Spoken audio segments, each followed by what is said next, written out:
আপনার দেহের পাথরটা কোন ধরনের হয়েছে এটা কিভাবে বুঝবেন এবং তা জানার দরকার আছে কি নেই? আমরা বলবো অবশ্যই জানার প্রয়োজন আছে, কারণ এই পাথরটার ধরন জানলে আপনি শত্রুকে চিনলে না শত্রুকে বিনাশ করতে পারবেন। কাজে পাথরটার ধরন জানলে আপনি পাথরটাকে বাধা দিতে পারবেন ভবিষ্যতে যেন আর না হয়। যদি সেক্ষেত্রে সফলতা আপনার অনেকাংশে অধরা থেকে যাবে, মানে আপনি হয়তো সফল নাও হতে পারেন, মানে আপনি শত্রুমুক্ত নাও হতে পারেন, কিন্তু শত্রুকে চিনে নিয়ে তাকে ধ্বংস করার কাজে আপনাকে হাত দিতে হবে। তেমনি কিডনির পাথরকে আমরা বের করে নিয়ে দেহ থেকে, মানে কিডনির ভেতর থেকে বের করে এনে সেটা অ্যানালাইসিস করি, কেমিক্যাল অ্যানালাইসিস বা স্পেকট্রোফটোমেট্রি।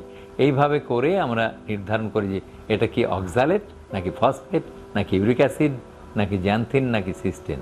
এই পাথরগুলির ধরন জেনে নিয়ে তারপরে তার প্রতিরোধের উপায় গবেষণা করে বের করতে হবে, অথবা যে গবেষণালব্ধ ফল এখন পর্যন্ত আমাদের হাতে আছে সেটা প্রয়োগ করে পাথুরি রোগকে নির্মূল করার চেষ্টা করতে হবে, যাতে আর পাথুরি না হয়।